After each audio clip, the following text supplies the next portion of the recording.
அதுலயும் பழைய சோறு சாப்பிடும்போது எறும்பு கிடந்தா எடுத்து போட்டு சாப்பிடு, கண்ணு நல்லா தெரியும்னு சொல்லி வளர்த்த சமூகம் நம்ம சமூகம். கண்ணு நல்லா தெரியும், எறும்பை எடுத்து போட்டு சாப்பிடு அப்படின்னாங்க. எறும்பை எடுத்து போடுறதுனால கண்ணு நல்லா தெரியாது. உண்மையிலேயே எறும்புகளுக்கு கண்கள் இல்லை. கண்கள் இல்லாத ஒரு சீவராசி எறும்பு.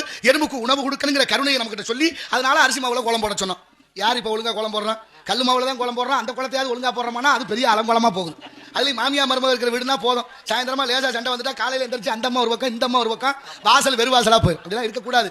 கருணையோ வடிவமான எறும்புக்கு உணவு கொடுக்க அரிசி மாவுல கோலம் போட்ட காலம் போய் வீட்டுக்குள்ள எறும்பு வரக்கூடாதுன்னு கோடு கிழிக்கிறோம். ஒரு குச்சி கண்டுபிடிச்சிருக்காங்க. ஆமா, எறும்பு சாப்பிஸ் கிழிச்ச ஓட்ட எறும்பு தாண்டல. எறும்பு தாண்டல தாண்டனா செத்துருவோம்னு தெரியுது. மனுஷ போய் சொல்லி பேச்சே கேட்கறேன் இல்ல.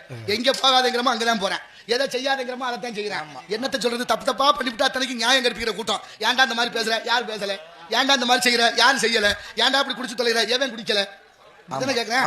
இந்த மாதிரி பண்ணாதேப்பா, நீங்க என்ன யோக்கியமோ அப்படின்னு கேட்கிறாங்க. இப்படியே கேட்டு கேட்டு செய்யற குற்றங்களுக்கு எல்லாம் நியாயம் கற்பிக்கப்பட்டு குற்ற சமூகமாக மாறி நிற்பதுதான் அவலமான நிலை. நாளைய தலைமுறைகளுக்கு என்ன சொல்லிக் கொடுக்க போறோம்? வரலாறு என்ன கற்பிக்கிறது? இந்த நாட்டிலே என்னென்ன விஷயங்கள் இருக்கிறது? அத்தனை எப்படி போய்விட்டது? இருந்தாலும் தாய்மார்கள் நிறைய பேர் இருக்கிறீங்க. உங்க பாதம் தொட்டு ரொம்ப அன்போட கேட்கிறேன். வாரத்துல ஒரு நாள் கோயிலுக்கு போனா, ஏதோ ஒரு வேலையாக வெளியில போனா, வயலுக்கு போனா, காட்டுக்கு போனா, ஒரு கைப்பிடி கோழி கொத்தாத மொய் குருணைன்னு சொல்லுவோம், பச்சரிசி குருணை. ஒரு கைப்பிடி எடுத்துக்கங்க. எங்கேயாவது உங்க கண்ணு முன்னே எறும்பு புத்து கண்டா அதுக்கு போடுங்க. 1000 பேருக்கு அன்னதானம் இட்ட பலன் உங்கள் வீடு வந்து சேரும். இது உண்மையான சத்தியமான உண்மை.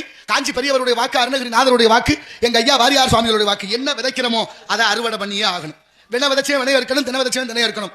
ஏன்னா இந்த பிரபஞ்சத்தினுடைய பொது விதி, ஒரு நெல்லு போட்டா கொத்து கொத்தா நெல்லு கொடுக்கும். இந்த மண்ணோட தன்மை, நீர், நிலம், நெருப்பு, காற்று, ஆகாயம் என்ற பஞ்சபூதம் சேர்ந்ததுதான் இந்த உலகம். இந்த உலகம் பஞ்சபூதத்தால் ஆனது, இந்த உடம்பு பஞ்சபூதத்தால் ஆனது. ஆகினாலே மண்ணை சாதாரணமாக எண்ணி விடாமல், மண்ணை நம்பியவர்களை யாரும் ஏமாற்றப்பட்டதாக வரலாறுகள் இல்லை. ஆகினாலே மண்ணை காப்போம், மலையை காப்போம், மழை வளம் காப்போம், மரத்தை காப்போம். அத்தனை நம்மளால் உருவாக்கப்பட வேண்டியது. ஆகினாலே அத்தனை அவசியமாக இருக்க நல்லதை விதைப்போம், நல்லதை அறுவடை செய்ய.